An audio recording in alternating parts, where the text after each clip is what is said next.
এই মুরগির মাংস আর হচ্ছে যে এই বড়া কার কার পছন্দ অবশ্যই বলবেন। আমার কিন্তু বড়া বেশি পছন্দ। আসসালামু আলাইকুম, সবাই কেমন আছেন? আশা করি সবাই ভালো আছেন। এইদিকে কিন্তু মুরগির মাংস ভাজা রাখছি, এই মুরগির মাংসটা ভুনা করবো। আর এইখানে দেখেন সেরা একটা জিনিস আছে, বড়া। এই বড়া কিন্তু অনেকের পছন্দ, আমারও খুবই পছন্দ। এটা কিন্তু মশারির ডালের বড়া। এই যে এটা সাইড দিয়ে একটু পুড়ে গেছে, সমস্যা নাই। বড়া কিন্তু একটু বেশি লাল হয়ে গেল, খাওয়া যায়, মজা লাগে আরো বেশি। এই ডালটা আমি ফাটায় বাটিনি, এটা ব্লান্ডার করে নিয়েছিলাম। আর এইদিকে দেখেন মুরগির মাংস রান্না করার জন্য এই যে মশলা কষাইতেছি।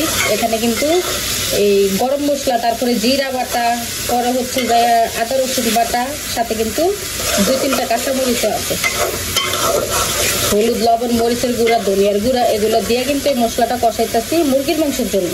মুরগির মাংসটা আমি ভুনা করবো। মশলাটা কিন্তু এখন আমার কষানো হয়ে গেছে। এই দেখেন তেলটা উপরে বাইসা গেছে, মশলাটা কিন্তু কষানো হয়ে গেছে। এখন হচ্ছে যে মুরগির মাংসটা দিয়ে দিব, সাথে কিন্তু অল্প পরিমাণ পানিও দিতে হইব, তা না হইলে তো কষানো যাবে না। এখানে দেখেন কোনো পানি টানি নাই, কষাইতে গেলে এই পুরা যাইবে, সেজন্য একটু পানি দিতে হইব ভালোভাবে কষানোর জন্য। এই যে এখানে কিন্তু আমি দেখেন একটু পানি দিছি, কষানোর জন্য একটু পানি দিছি।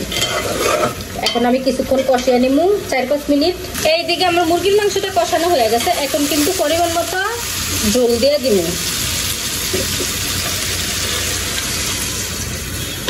ঝোল দিয়ে দিছি পরিমাণ মতো। মরিচ ফেলে দাও বাবা।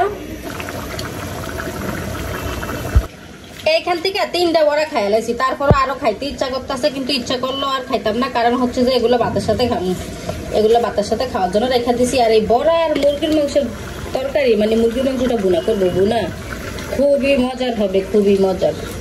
আর বড়া তো এমনিতেই আমার খুবই পছন্দ। মুরগির মাংসের তরকারিটা কিন্তু আমি আর অল্প একটু ঝোলটা নামো, তাইলে কিন্তু হয়ে যাবে বুঝে, মানে আর 2-3 মিনিটের মতো আর কি জাল দিব। অল্প পরিমাণে ঝোল কমলেই হয়ে যায়, বাবা নামাইলে আবার আরো কমা যায়। মানে তরকারি ঠান্ডা হলে দেখবেন ঝোল আরো কমা যায়। এখন কিন্তু আমার তরকারিটা হয়ে গেছে গিয়া, এখন আমি চুলাটা বন্ধ করে দিব। এই যে দেখেন কতটা গন্ধ হয়ে গেছে গিয়া। আমি কিন্তু আরো শুকনো শুকনো করি, আজকে একটু হালকা পরিমাণে ঝোল রাখছি, কারণ অন্য কোনো তরকারি আর নাই সাথে। এই তরকারি যদি একবারে শুকনা করে লাই, এইটাও শুকনা, বড়াও শুকনা, তাইলে একটু সমস্যা হইব খাইতে, সেজন্য আর কি হালকা একটু ঝোল রাখছি। তাছাড়া কিন্তু আমি আরো শুকনো শুকনো করে লাই, একবারে মানে ঝোলটা পুরাই শুকিয়ে লাই, তেলটা পুরো উপরে বাইসা যায়, একবারে ঝোল কোনো থাকেই না। আজকে একটু ঝোলও আছে, এই যে দেখেন একটু ঝোলও আছে। এই যে বললাম না, ঝোল কোনো তরকারি নাই, সাথে তো বড়া আছে আর এই মুরগির মাংসের তরকারি। এই দেখেন মুরগির মাংসের তরকারিটা কত সুন্দর হয়েছে দেখছেন।